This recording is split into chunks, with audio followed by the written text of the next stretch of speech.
آپ فرماتا ہے اللہ ولی الذین آمن، اللہ مومنوں کا مددگار ہے، یخرجہم من الظلمات الی النور، وہ انہیں اندھیروں سے نکالتا ہے اور نور کی طرف روشنی عطا فرماتا ہے۔ اندھیروں سے نور کی طرف اللہ لاتا ہے۔ اللہ ولی، اللہ مومنوں کا ولی ہے، وہ انہیں اندھیروں سے نور کی طرف نکالتا ہے۔ ہدایت ہمیشہ اللہ کی طرف سے سمجھے۔ جب وہ نماز کی توفیق دیتا ہے تو اپنے فضل سے دیتا ہے، جب وہ ذکر کی توفیق دیتا ہے تو اپنے فضل سے۔ ہم سمجھتے ہیں ہو جی فلانا نہیں پڑھ رہا بڑا بیوقوف ہے، فلانا نہیں پڑھ رہا، تو تم کیا اپنی عقل کے زور پہ پڑھ رہا ہے؟ میں جی اللہ کے فضل سے 2 سپارے پڑھتا ہوں، تو کس پہ احسان کرتے تو 2 سپارے پڑھ کے رویا کر۔ کہا اگر مالک تو بڑا قریب نہیں، بڑے لوگ ہیں جن کو پورا قرآن حفظ ہے پر انہیں پڑھنے کی توفیق نہیں، تو انہیں فضل کیا اور مجھے توفیق دے دی ہے پڑھنے کی۔ رویا کر، پڑھ کے رویا کر، راتی ساری کر کر زاری، او نیند اکھاں تھی توندے تے فجرے اوہی گناہگار کہاون سب تو نیوے ہوندے۔ مہربانی کریں، ڈریں، نیکی کریں تو پھر ڈریں، پھر احساس پیدا کریں، پھر اپنے اندر وہ کمزوری لائیں، کہیں توبہ توبہ مجھے تو پتہ ہی نہیں، تو جانتا ہی نہیں۔ حضرت سیدنا امام اعظم ابو حنیفہ رحمۃ اللہ تعالی علیہ کے ساتھ ایک شخص کہتا میں نے نماز پڑھی، تو عشاء کی نماز تھی۔ یہ جو لوگ بڑے ہوتے ہیں نا، جن کے پیار کرنے والے بڑے ہوتے ہیں، ان کے گرد خوف بھی بڑا ہی ہوتا ہے، انہیں بڑا ڈر لگتا ہے، بڑی بعض اوقات آزمائش ہوتی ہے ان کی۔ عشاء کی نماز کہتے پڑھی تو امام صاحب نے نا عشاء کی نماز میں تلاوت کی آیتیں فَمَن يَعْمَلْ مِثْقَالَ ذَرَّةٍ خَيْرًا يَرَهُ وَمَن يَعْمَلْ مِثْقَالَ ذَرَّةٍ شَرًّا يَرَهُ، فرمایا جو ذرہ برابر خیر کرے گا وہ بھی قیامت میں دیکھے گا، اور جو ذرہ برابر شر کرے گا وہ بھی قیامت میں اس شر کو دیکھے گا، اس کے سامنے آئے گا۔ تو وہ شخص کہتا ہے کہ سارے لوگ نماز پڑھ کے چلے گئے تو امام صاحب رحمۃ اللہ علیہ نے اپنی داڑھی پکڑی رو رہے ہیں، کہتے ہیں وہ ذرہ برابر نیکی کا بدلہ دینے والے، وہ ذرہ برابر شر پہ سزا دینے والے میری سفید داڑھی کو دیکھ، مالک میرے ذرے ذرے سامنے نہ لانا، لوگ تو میری بڑی قدر کرتے ہیں دنیا، میں تو بڑا پہچانا جاتا ہوں، لوگ تو میری راہوں میں پھول لیے کھڑے ہوتے ہیں، مجھے بڑا نوازتے ہیں، قیامت میں رسوا نہ کر دینا، میرے لیے مشکل ہو جائے گی۔ وہ کہتے ہیں میں نے امام صاحب کا درد دیکھا، مجھے کوئی کام تھا تو میں چلا گیا، میں نے کہا کہ وہ اس وقت اللہ کے حضور حاضر ہیں تو میں دوبارہ آؤں گا۔ کہتے ہیں میں تہجد کا وقت آیا تو امام صاحب وہیں بیٹھے تھے اور ان کی داڑھی آنسوؤں سے بھری ہوئی تھی اور زور سے داڑھی پکڑی ہوئی، کہنے لگے مالک رسوا نہ کر دینا، قیامت میں رسوا نہ کر دینا۔ یار جو ہدایت یافتہ لوگ تھے وہ تو ڈرے ہوئے تھے، وہ تو سہمے ہوئے تھے، وہ تو کہتے تھے یہ اس کا فضل نہیں، اس نے بلا لیا، یہ اس کا کرم نہیں۔ حضرت باعزید بستامی کسی کافر کو دیکھتے تو رو پڑتے، کہتے مالک تو کتنا قریب ہے، یہ بے ایمان رہ گیا، تو نے اپنے فضل سے مجھے اپنے نبی کا غلام بنا لیا، وہ رو پڑتے۔ یہاں تو لوگوں کا دعویٰ ہی بڑا ہے، نمازی اللہ خیر فرمائے وہ تو دوسروں کو گھورتا ہے، وہ کہتا ہے جنت کا میں مالک ہوں، کنجیاں میرے پاس ہیں، میں کسی اور کو گھسنے نہیں دوں گا، اور اگر 2-3 حج کر لے تو پھر تو وہ کہتا ہے کہ اب میرے سے پوچھ کے لوگ جنت میں جائیں گے معاذ اللہ، اور اگر وہ 2 4 5 7 دفعہ کوئی نفل پڑھ لے تو پھر وہ کہتا ہے چھوڑیں جی سارے لوگ بے عمل ہیں، میں اکیلا نیک ہوں۔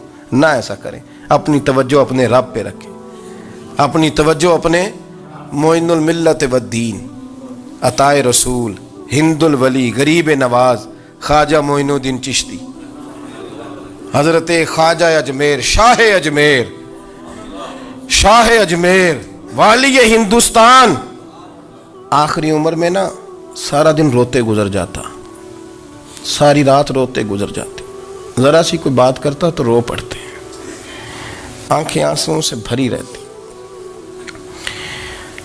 کئی دفعہ آپ نے بھی پریشان ہو جاتے ہیں نا کہ یار تو ایک بات کی جان ہی نہیں چھوڑ رہا، تو خواجہ قطب الدین صاحب بختیار کاکی سے لوگوں نے کہا کہ آپ مرشد سے بات کریں، اتنا بھی تو نہیں نہ رونا چاہیے، ہر وقت اس کے آنسو کی کریے، عاشق دا کام ہی رونا تونا تے بھی نہ رویو نہیں منظوری، یہ عاشق سدا ہی روندا رہندا ہے، پاویں وصل ہوئے تے پاویں دوری، ہر وقت رونے کا کیا مطلب ہے؟ تو خواجہ قطب صاحب کہتے ہیں میں قریب گیا تو میں نے پیر دبائے، میں نے کہا سونیا لوگ تو کچھ بھی نہیں کرتے، تو نے تو کمال کر دیا، 90 لاکھ آدمی مسلمان کر دیا، دنیا کچھ نہیں کرتی، تو نے 50 سال ساری رات مصلے پہ بیٹھ کے رب راضی کیا، تو شہزادہ تھا، حضور کی اولاد تھا، لیکن معین الدین تیرا ایک پلاٹ بھی نہیں، تو نے طالب علم پالے، انہیں غریبوں کو دیا، انہیں نوازا، کوئی شے نہیں تیرے پاس، ہر چیز تو نے،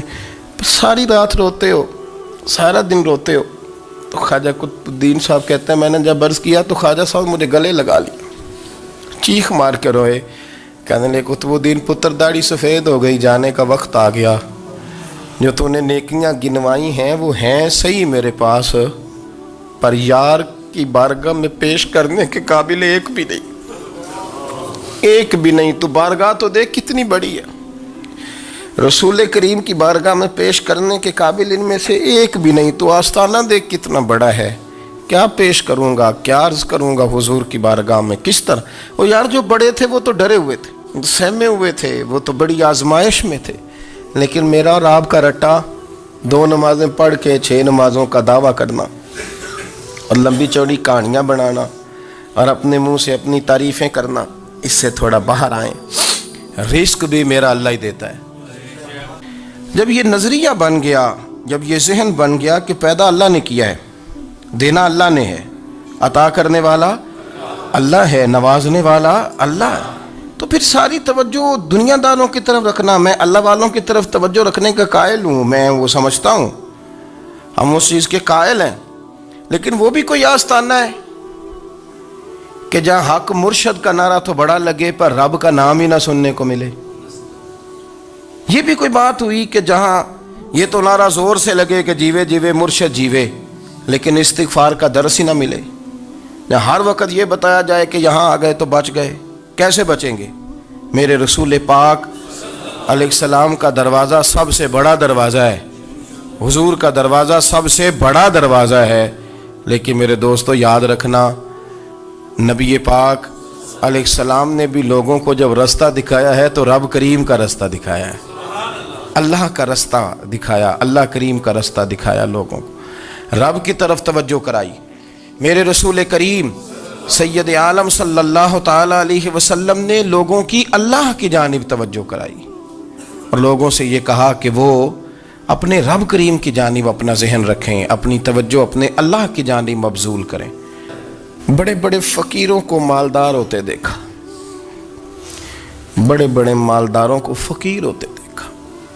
ام ربیعہ کہا کرتی تھیں، بڑی نیک اور صالح خاتون تھیں، وہ کہتی ہیں کہ میں نا بڑے امیر آدمی کی بیوی تھی، اپنے شوہر کے ساتھ چھت پہ بیٹھی تھی تو نیچے فقیر مانگنے والا آیا، اس نے بڑے درد سے صدا کی تو میں نے اپنے شوہر سے کہا کچھ دے دیں، کہا دفع کر، ان لوگوں نے دھندا بنایا ہوا ہے۔ کہتی میں میکے سے بھی بڑا مال لے کے آئی تھی، میرے ماں باپ بڑے امیر تھے تو میں نے نا چوری اپنے خامہ سے نظر بچا کے باتھ روم جانے کے بہانے گئی اور نیچے جا کے 5 دینار میں نے اس فقیر کی ہتھیلی پہ رکھے۔ کہتے اس نے 5 دینار دیکھے، پھر میری طرف دیکھا تو میں نے اس کی آنکھوں میں آنسو چمکتے دیکھے، کہنے لگے بی بی رب تیرا بھلا کرے، میں 3 دنوں کا بھوکا ہوں۔ کہ وہ چلا گیا، میں گھر آ گئی، جب باہر آئی تو میرا شوہر کہنے لگا تو اتنی اب اتنی تو تیز ہو گئی ہے اور تو اتنی خود مختار ہو گئی ہے، میرے بغیر پوچھے مال خرچ کرے گی، جا تجھے 3 طلاقیں۔ کہتی میں بالدار اور وزادار باپ کی بیٹی تھی، طلاق لے کے گھر آئی تو میرا باپ ٹوٹ گیا، چارپائی پہ چلا گیا، اوہو یہ کیا بن گیا۔ کہتی بڑی تکلیف رہی، 1-2 سال کے بعد میرے ابا نے میری شادی کر دی۔ اب جس شوہر کے پاس گئی وہ بڑا نیک تھا، پرہیزگار تھا، اللہ نے بہترین صلہ دیا۔ کہتی چھت پہ بیٹھی تھی، دروازے پہ فقیر آیا تو میں نے شوہر سے کہا کچھ دے دوں، کہنے لگا 5 نہ دینا، 15 دینا، 20 دینا، میں فقیر ہوں، میں نے فقر سے دولت دیکھی ہے، اسے خالی نہ لوٹانا۔ کہتی ہے کہ میں نیچے گئی اور جب میں نے اس کی طرف دینار بڑھائے تو میری چیخ نکلی، پیسے پھینک کے میں بے ہوش ہو کے گری، میرا شوہر نے آ کے اٹھایا، اندر لے گیا، پانی منہ پہ چھڑکا، کہنے لگا تجھے کیا ہوا؟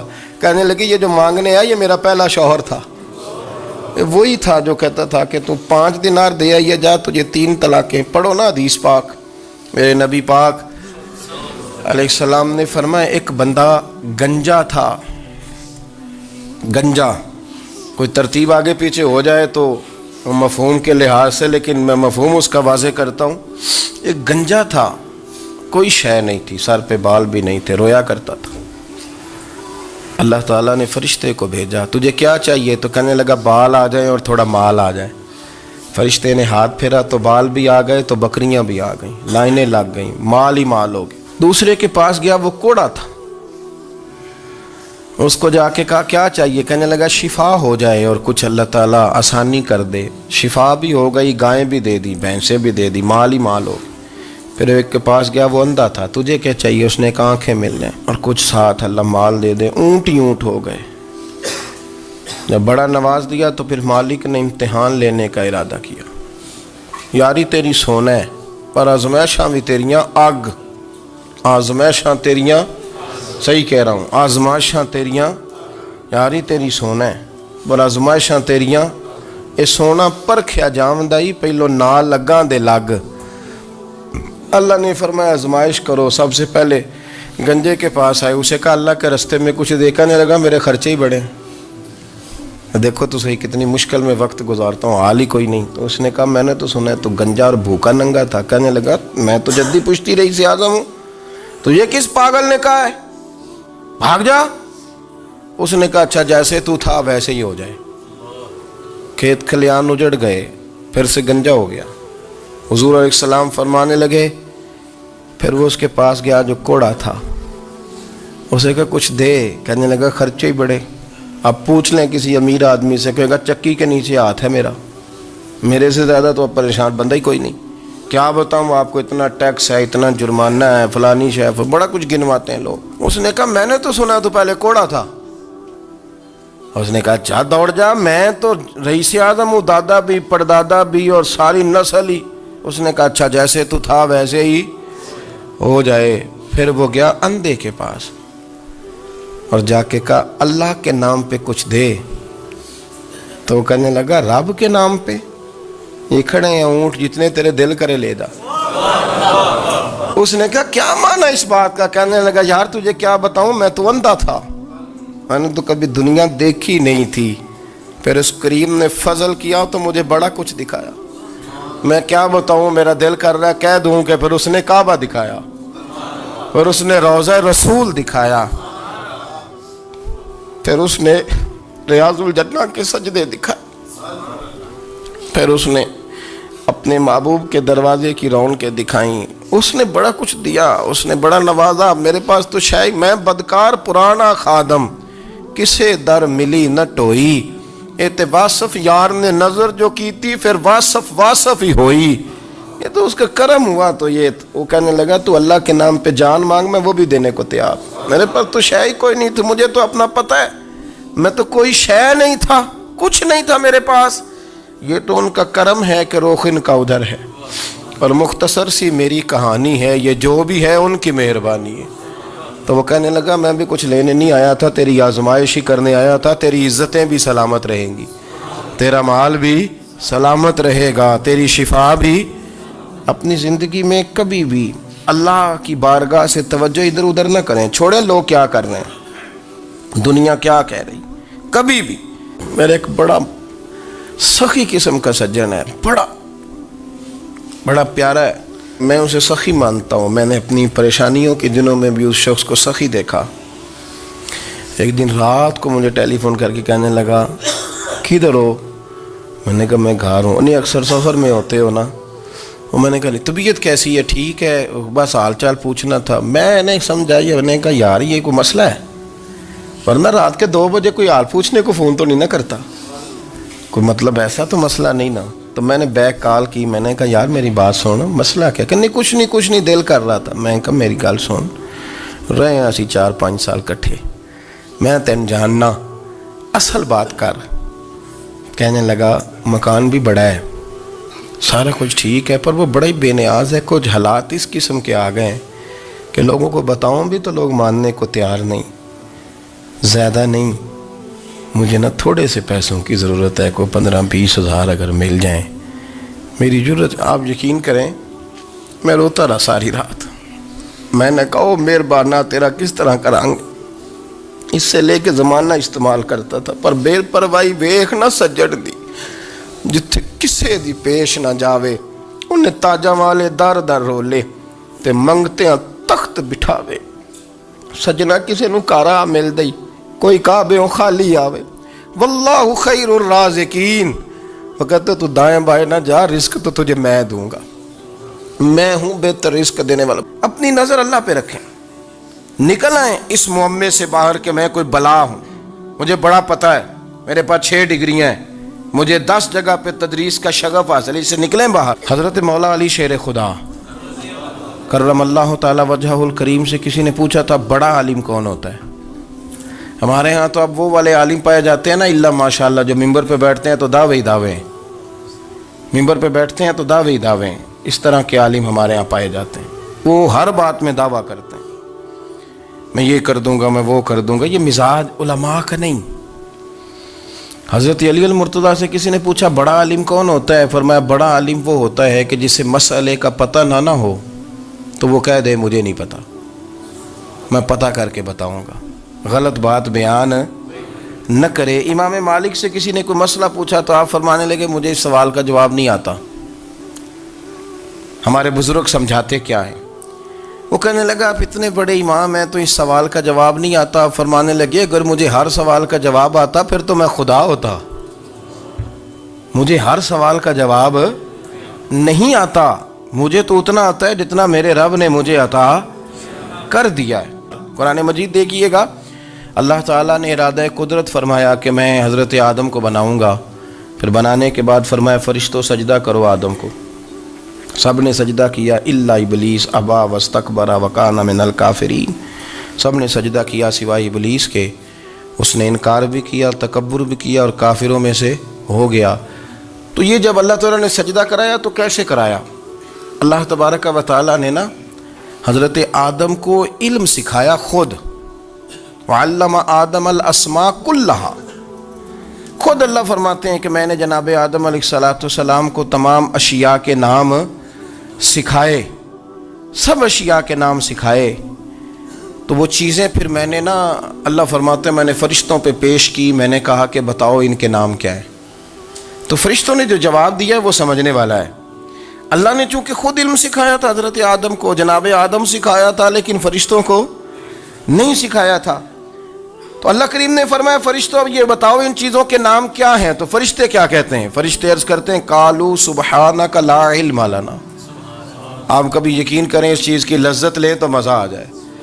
کہا قالوا سبحانک، کہنے لگے تو پاک ہے، قالوا سبحانک، کہنے لگے تو بھئی آدم علیہ السلام کو نام سکھا لیے، پھر فرشتوں کے سامنے وہ چیزیں پیش کر کے کہا ان چیزوں کے نام بتاؤ، تو فرشتے کیا کہتے ہیں؟ کہتے ہیں قالوا سبحانک، تو پاک ہے، لا علم لنا، ہمارے پاس کوئی علم نہیں، الا ما علمتنا، ہمیں تو اتنا پتہ ہے جتنا تو نے ہمیں سکھا دیا، ہمیں تو اتنا پتہ ہے جتنا تو نے ہمیں، لا علم لنا، ہمارے پاس کوئی علم نہیں ہے، اتنا ہی پتہ ہے جتنا تو نے ہمیں سکھا دیا ہے، اس سے زیادہ ہمارے پاس علم، اور یہ کیوں تو نے ہمیں جتنا سکھایا اتنا پتہ ہے۔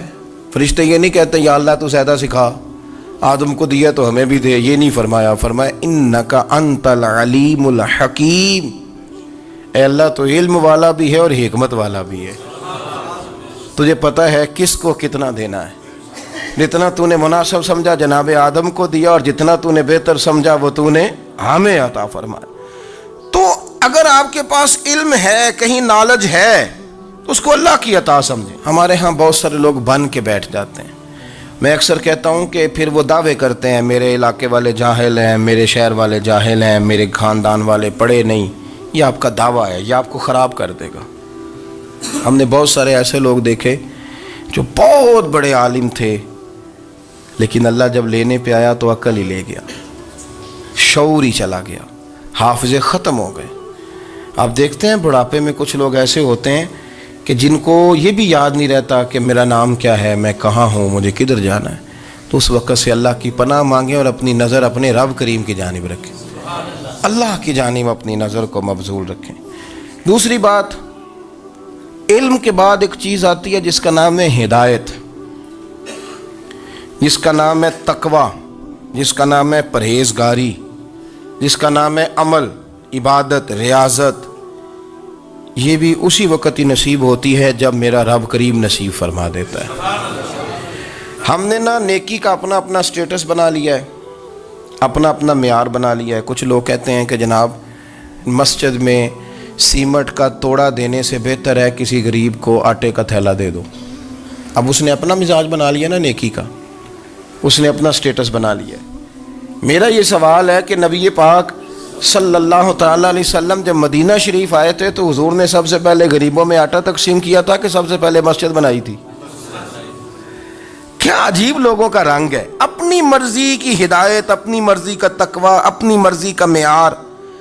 مسجد کوئی بڑا چھوٹا خطیب بھی میری طرح کا ہو نا، تو وہ مسجد میں بیٹھ کے جب نبی پاک کی بات کرتا ہے تو کہتا ہے میرے رسول پاک غریبوں کا سہارا بن کے آئے۔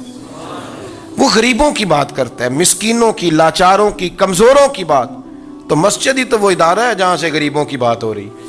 تو اب لوگوں نے غریب کو اور مسجد کو لڑانا شروع کر دیا، اس کو لڑاؤ کہ مسجد میں پیسے دینے سے بہتر ہے آپ غریب کو آٹے کا تھیلا دے دیں۔ آپ یہ کیوں نہیں کہتے کہ مسجد میں بھی آپ توڑا دیں ایک سیمٹ کا اور ساتھ غریب کو بھی خدمت کریں؟ یہ کیوں نہیں تقویٰ؟ اپنی اپنی مرضی کا مزاج، اپنی اپنی۔ کچھ لوگ کہتے ہیں چھوڑو جی، ساری زندگی انسان نماز پڑھتا رہے اور پھر گالیاں بھی دیتا رہے، بندہ داڑھی بھی رکھ لے اور جھوٹ بولنا بھی نہ چھوڑے۔ تو یہ آپ نے اپنے پاس سے تقوی کا معیار بنایا ہے۔ گالی دینے کا گناہ ہے اور داڑھی رکھنے کا ثواب ہے۔